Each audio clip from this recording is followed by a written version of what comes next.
किसी महान इंसान ने कहा है कि राजस्थान में ऐसी छोटी सी छोटी रियासत नहीं रही होगी जहां पर थर्मोपल्ली जैसी रणस्थली नहीं हो, और राजस्थान का ऐसा नगर भी नहीं रहा होगा जहां पर लियोनिडास जैसा वीर योद्धा पैदा न हो।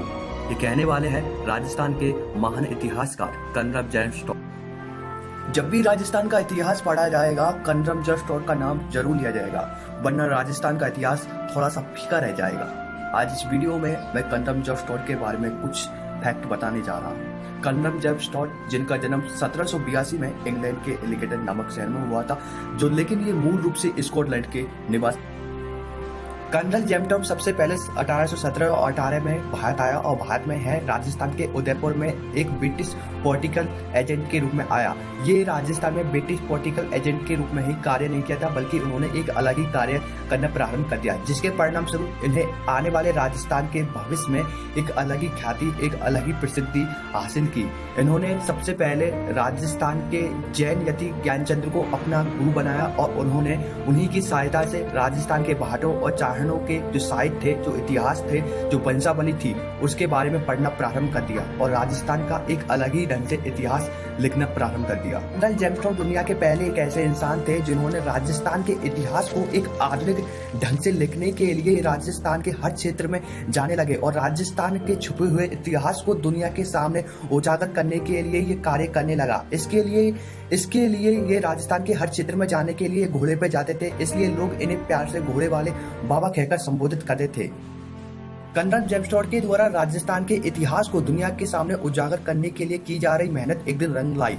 इन्होंने सबसे पहले 1829 में एनल्स एंड एंटिक्यूट्स ऑफ राजपूताना नामक पुस्तक प्रकाशित की, जो कि इन्होंने अंग्रेजी में लिखी थी। इसे राजस्थान के इतिहास का विश्वकोश कहा गया और इस पुस्तक को पंडित गौरी शंकर ओझा के द्वारा हिंदी में अनुवाद किया गया। और इस पुस्तक को प्रकाशित करने के पश्चात राजस्थान का इतिहास दुनिया के सामने एक आधुनिक ढंग से आ चुका था। लेकिन कनरम जैमस्टॉड राजस्थान के इतिहास को दुनिया के सामने उजागर करने के लिए यही नहीं डटे और आगे मेहनत करने लगे। कुछ सालों के पश्चात कनरम जैमस्टॉड ने अपने द्वारा लिखी गई पुस्तक एनल्स एंड एंटिक्यूट ऑफ राजपूताना नामक पुस्तक का दूसरा चैप्टर प्रकाशित किया और इस पुस्तक का नाम उसने the centre and western Rajput state of India नामक इस पुस्तक का प्रकाशन किया और इस पुस्तक का जो संपादन है ये विलियम क्रूक के द्वारा किया गया।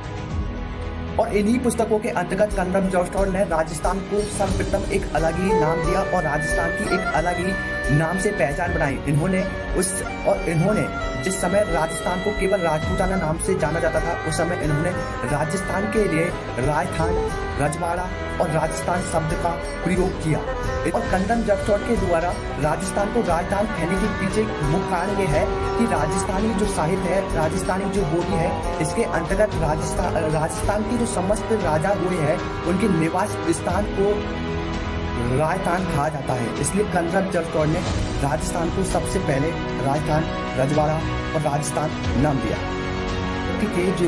कनरम जैमस्टॉड दुनिया के पहले इतिहासकार थे जिन्होंने गुरु शिखर को संतों का शिखर कहा, क्योंकि इनका मानना था कि यह एक ऐसा शिखर था जहां पर राजस्थान के नहीं बल्कि भारत के बहुत से संतों ने यहाँ पर भक्ति की थी।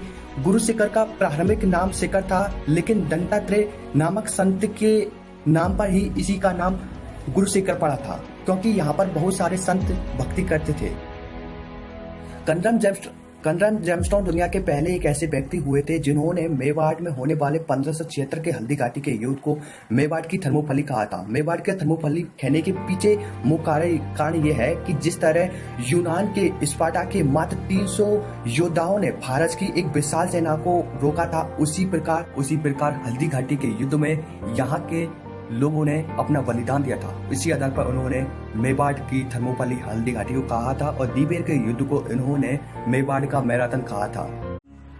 कनरम जैमस्टॉड के बारे में एक फैक्ट ये भी है कि 1823 में कनरम जैमस्टॉड बीमार हो चुके थे, इसलिए वह अपने स्वदेश अपना इलाज कराने के लिए गए थे, लेकिन साथ ही वह यहाँ से मानमोरी के शिलालेख को अपने साथ ले गए थे। मानमोरी का शिलालेख दुनिया का एकमात्र ऐसा शिलालेख थे जिसके अंतर्गत हिंदू पौराणिक कथा इमृत मंथन का जिक्र मिलता है।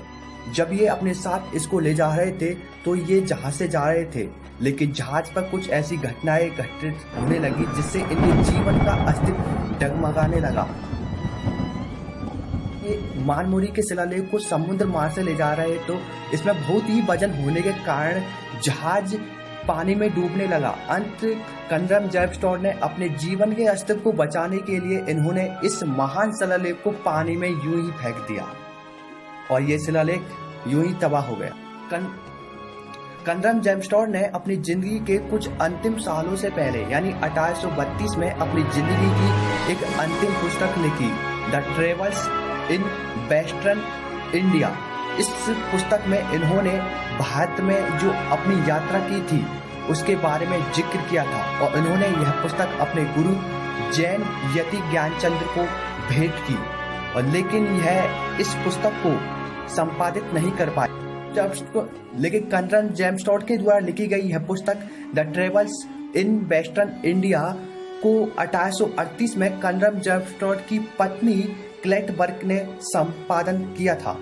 कनरम जैपस्टोर का इतिहास राजस्थान के इतिहास के साथ जुड़ा हुआ एक अनोखा इतिहास है। आपको कनरम जैपस्टोर का बारे में कैसा लगा वीडियो जरूर बताइए।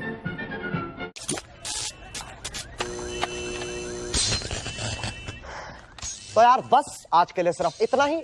अगर तुम्हें ये वीडियो पसंद आई तो लाइक मारो, और अगर तुम लोग नए हो तो सब्सक्राइब करो। वो जो लाल वाला बटन है उस पे अपनी खट्टी गोली फेंक के मारो या फिर गाड़ी चढ़ा दो, मुझे नहीं पता, बस क्लिक हो जाना चाहिए।